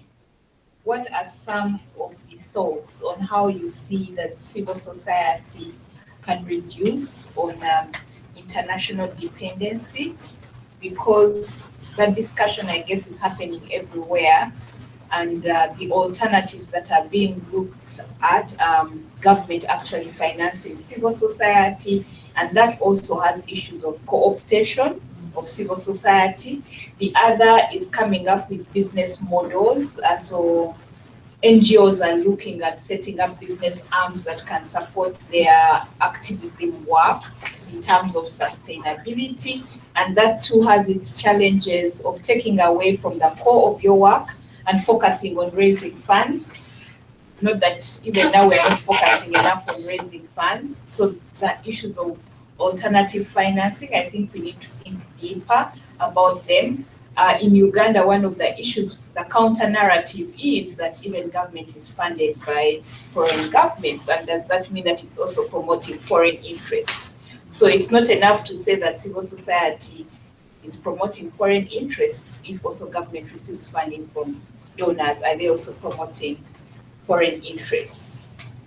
So, but anyway, those are just some of the thoughts, and a lot of the time I find as civil society, we also play into the government's hands when we say, oh, we ourselves are not accountable. But I would like to say that yes, we are not accountable enough as we need to be, but maybe some of the mechanisms we need to look at are how we can promote self-regulation even within the sector. So how are we promoting self-regulation in terms of our own accountability without relying on government? And truth be told, maybe government doesn't even have the capacity to monitor all the NGOs. So even within the sector, we need to look at ways that we can address accountability. Then to Miriam on the civic charter, I just, maybe you didn't share it with us. I just thought that how can we have a clear conceptual framework for us to have the civic charter? So before we talk about the rights that need to be upheld, what is the conceptual framework? What is I don't want to say the new thing that we are saying differently from maybe all the other past laws and regulations that have been passed, to mention the UN Human Rights Commission. So I just wanted to see the newness in this, in the civic charter. Thank you. Thanks. We won't delay. We'll let Miriam answer that and the other questions now. All right, so I'll try to be quick. First, on the social media question, thank you for that. There was discussion in the steering group of having a specific new technology, social media, the internet clause in here somehow to have this really explicit. The decision fell against it. The reasoning for it was that it is somehow integrated in the other provisions that are in the Civic Charter. And one of the other reasons behind not having a specific tech clause basically in there was that, well, none of the people in the room are the tech futurists, let's say. So the sense was that probably in 3 years, there's something yet new that will blow our minds, like 3D printing, and what we cannot foresee. And we think that it is mentioning something specific would not necessarily enhance it. However, I agree with you that the role of social media is extremely important. And we need to link this somehow, at the very least, with the implementation of the Civic Charter.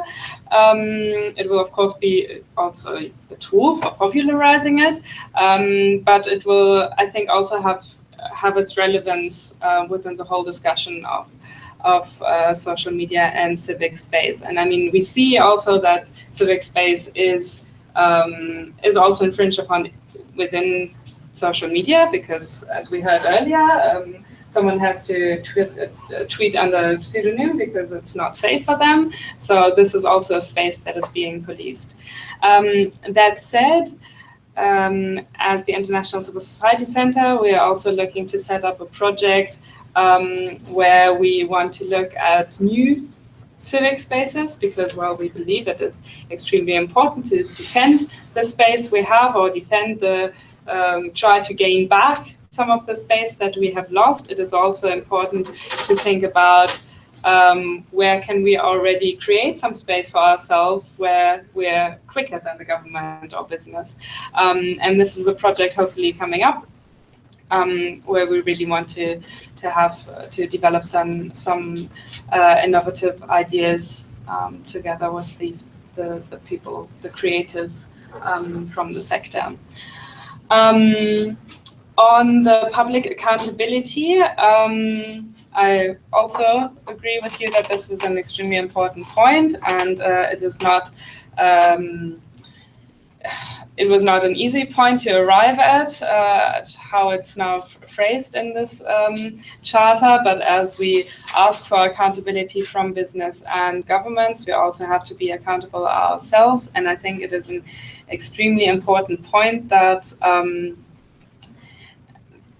that we use as civil society organizations. As activists, that's of course a different story, but as civil society organizations, it's, I think, extremely important that we use accountability frameworks to gain back trust within our communities that we work with, and that we get better at being accountable. I mean, accountability is probably one of the words that really don't inspire many people, because it seems so dry, but I think we have to get much better at making it more exciting and at using accountability to engage more with the communities that we work with, and to making this more of a two-way street. And I think we can become much better there, and we should use that.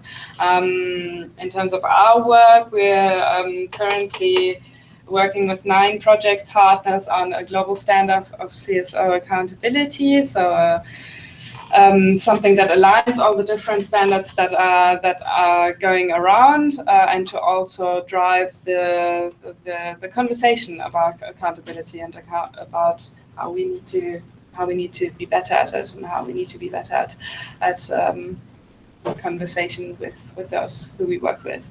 Can I just make one intervention? I was not at any point suggesting that we give this government more power for accountability. I was really coming from the people's perspective. Yeah. Whether we should think of those models like having people's tribunal, and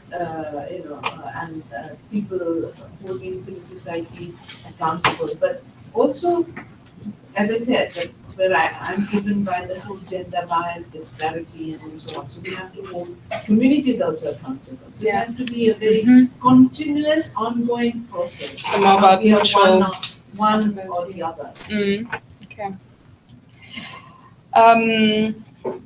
Okay, what was the third point? Yes, the launch question. Where does the launch take place? And thank you very much for asking that, because I forgot to mention that earlier. We want to have a couple of launches in countries, or as many as possible. We've had 3 volunteers from Pakistan, South Africa, and Uganda. We want to have a national launch week commencing 17th of October. So I would most happily link you with our colleague Arthur and David, who are looking at setting up something in Uganda. I understand you work in Uganda? So yes, that, and if there are more volunteers for setting something up, we'd be most grateful. I think this is the way we have to go. There's also going to be a launch at a global conference in Berlin the week after, where leaders from civil society networks and NGOs come together, but also some UN folks, business, and government. where we launched this basically on a global scale, but this is not where the launch really matters. Where the launch matters is in the countries where this is of relevance. And to your question about what is new about the Civic Charter, I think what's new is that it's all in one place, and it is really not that new, the rights that are in it, because what it tries to do is to really be an affirmation of what we are entitled to. And I think what is new about it is that it draws all these things together within a framework that hopefully gets us to really rally behind it. At the moment, we refer to all kinds of different charters or agreements, which will also be linked here. But this is something which I think can add value as something that makes it easier to work with and to be used as reference. So I think it's a fair point, but the value that I also see in it is that it is really strongly affirms these are really our rights. They're spread all over. Nobody, well, a lot of experts will know where they all are, but the communities that you might work with, they won't necessarily be aware of all of these, and this is where this should become an effective tool. I think those were all the questions. Okay. Thank you, Miriam. Tao. Okay, thanks. Eunice, you tend to give me lots of big questions. Very difficult questions. But yeah, actually, yes, alternative funding is very important for NGOs, so we don't need to talk about its importance. But I want to share with you the initiatives, okay, from some countries. So, for example, Myanmar, the government and NGOs come together for a common framework on poverty reduction in country. So everyone agree on the objective, and then allocation of tasks. What can be done by the government? What can be done by the NGOs? And government and donors and NGO put the resources together, so that can be utilized. So maybe it's not necessarily feasible for other countries, but it works very well in Myanmar. And I do agree that government actually has to fund NGOs, so that they reach better to the community, so that they can be more effective in many ways. Yes, there are many more NGOs, especially in my country, in Vietnam, trying to be a social enterprise and raise funds from services. But that has to be nurtured by the policy, and certainly we have to make choice whether we want to focus on our main work or raising funds. I see that social enterprising is a way to engage with the public. Okay, so raising fund is important, but through our work, our services, also public knows more about the objectives, the goal, the vision that we are reaching. In Singapore, for example, consumers are giving funding. So there are certain products where it is a commitment that every single product sold, $1, $10 will be given for a charity, for the NGO work. So that is also another way. Mainly government funding and public funding, individual contribution to the work of NGO can be seen as one of the alternative financing for NGOs. I do agree with you very much about the issues of self-regulation, and in fact, Philippines was the first country in ASEAN introducing a system where NGOs has to show that they have a very good self-controlling, self-regulating system, and it is a voluntary accreditation. Okay, so for example, one NGOs having passed all of the criteria in terms of governance, in terms of financing, controlling, in terms of monitoring and evaluation, in terms of staffing, so on and so forth, then they get certain tax exemption from the government. So and also they get access to government funding. I think that model is not new, but at least in ASEAN countries, Philippines was the first country introducing that, and it's still working very well right now. In making sure that certain NGOs, make themselves known to the public about their own standards, about their own commitments to be, having good practices. Beyond that, I guess NGOs, for example, in Thailand, using transparency board, which is a space where they show themselves, they place their annual budgets as part of the self-regulation mechanism. Okay. Thank you. Thank you. So we have about 5 minutes left. Let me just check with the other panelists and see if the discussion has raised issues that they'd like to respond to very briefly. David? Perhaps not as a response, but just to say that the contribution on the illusion of democracy and the question of putting human rights on the spotlight to say, do they still hold weight and water in the current time? I mean, it's a very difficult question, and it shows the complexity of the world that we are in. That the same tools we have been crying for so many decades, the same freedoms, when we seem to attain them, they seem to be boomeranging really failing to be what we want. I remember when I was in the School of Journalism, one of my professors was talking of NUECO, the New Economic Education Communication Order. Then I didn't have an idea of how to envision it. But then eventually, as we see these tools of social media, the new order of communication, it seems like the Berlin Wall had fallen. It seems like all these elements we've been fighting for were almost at a grasp. But I think the role of the government is also receding, even in Africa, where all these smart dictators have been identified.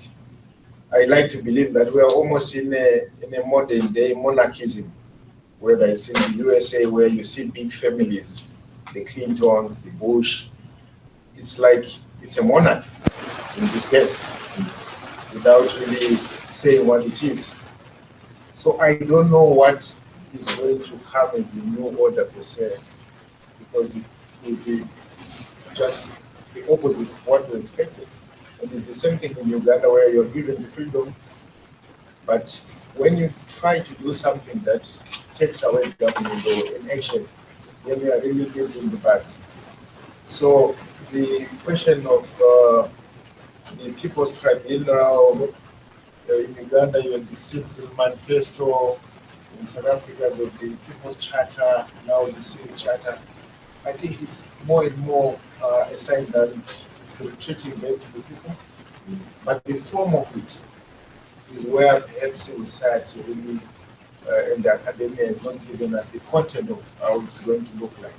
But otherwise, right under our nose, a lot of things are changing. And unfortunately, even in the academia, they tend to be a little slower to document the processes and give us pointers. Perhaps this is the time where we also need the collaboration of the academia to say, how do we interpret these happenings? Have they ever happened before in the past? What were the experiences? is this a occurrence of the 30 years? Because you can imagine we are so much now enslaved to our phones. I've just lost my phone. Coming to this session, I think I left my phone in a taxi. I wanted to take pictures, I request for pictures. I've been very uncomfortable. So in Uganda, when an election was about to happen and the government shut down social media, it paralyzed our thinking. You feel like this is not a normal day. So you can imagine even in tech. So I don't know really how we are going to move on, because we are now so engaged to the social media and our gadgets that when you leave home, you leave your phone at home, you can't just Function anymore. you can't function anymore. They've left your second head. So I don't know how we are going to marry ourselves to those new realities, and whether it will be defined by what we've seen in other spaces. And some of the examples we've seen in Libya, in Egypt, the replacement is worse off. So sometimes there's that fear again, that's how do we receive. But I also like the question of fighting the same violence in other spaces, I mean, for women and children. Because we cannot add the voice unless we clean those, because we can't expect government to take an upper end interest to help those under the covers. So I really find it very provoking. Not that I have the answers, but there are things I keep telling in my head that now, is this the age where we are now like robots, or where we are so wired, and the rate of retention to news, it's no longer, it's in a flash, and there's so much that we are competing. So I don't know, as you said, how prepared we are to say within a short space where there's a short span of retention. You're listening to CNN, so many things are present, and how do we make sense out of all that? That's part of just my reflection. Thank you, David. Eunice, do you have any final words to leave us with? I think I have a lot going through my mind thinking. I'll just say my big takeaway is to do things unusual. I liked the festival that was going on yesterday. It's one way to reach masses, to widen and deepen our engagements. And I'm not a creative, but see how we can work more with the creatives to make this world a better place. Thank you. Omar, any parting thoughts?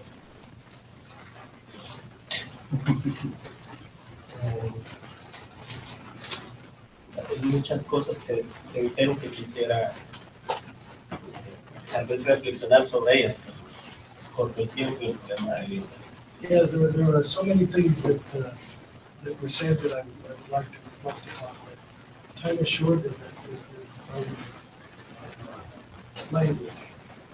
Pero sí creo que una de las cuestiones más importantes es abrir la participación en las comunidades, en la juventud. Eso es sustancial. One of the most important things is to talk about participation of youth in the community. Empecé a los 14 años a trabajar en la comunidad. At age 14, I began to work in the community. Y entonces comprendimos que hay que unir jóvenes ahí para producir nuevas formas de ver el mundo realmente. So we need to bring together young people to begin to formulate new ways of looking at it. No a construir modelos. Not constructing models. Los modelos están condenados a fracasar. Models are condemned to fail. Porque tratan de homogenizar las formas de pensar. Because they try to marginalize ways of thinking. Y es ahí donde están los choques, la violencia. And that's where the clashes and the violence. En el caso Venezuela fue muy bueno hasta que los precios del petróleo caen. The Venezuelan model was very good until the price of oil. Porque no podemos basar nuestros modelos en la producción de utilidades a costa de la destrucción de los espacios o del medio ambiente. Yeah, so we can't move forward our models of production at the cost of our spaces or political spaces or our environment. Porque la única diferencia entre capitalismo y socialismo basado en la producción de la utilidad The only difference between capitalism and socialism and the production of utility es solo la socialización. is the socialization of the riches, of the wealth. Y eso casi siempre va en contra de la población. But it's only the socialization, so this almost always goes against the population, the means of, the way of producing. Los pueblos indígenas nos gusta más pensar en el equilibrio. Indigenous peoples like to think more in terms of equilibrium. Y el equilibrio es considerar que nuestras acciones, ¿qué pasa con lo que yo hago? And equilibrium balance is when you think about what happens with, what is the results of that, what are the results of action. Es consciente, estar consciente de cada cosa que hacemos. You have to be conscious of everything that you do. Ahora Tao dice, no Coca-Cola. Es estar consciente de lo que vamos a hacer, de lo que estamos haciendo. Just now, Tao said, refuse to take Coca-Cola, said no Coca-Cola. So we have to, it's an example of how we have to be conscious of it. Entonces, y eso es para todo lo que hacemos, las mismas redes sociales. Si no las usamos para reproducir información que construya nuevas cosas, sirven también para destruir más a veces los círculos sociales. If we don't use social media to build new things and share information, it can also be used to destroy us. Entonces, hay mucho de que reflexionar. There's a lot to reflect on. Thank you, Omar. I can't think of a better note to end on than the idea of equilibrium and how we need that economically, socially, and culturally. What? And environmentally. Speaking of which, I can't let you go until I tell you about the session tomorrow that ActionAid is hosting, which is the role of youth in fighting climate change and inequality. Well, Archie will have a longer intervention there than he did here. And we'll have some people from Peru and Colombia, am I right?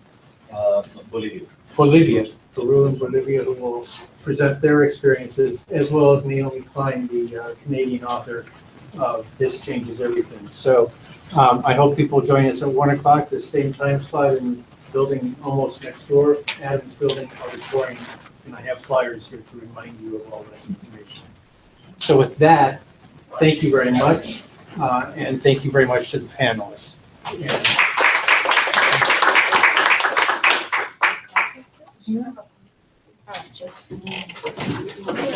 And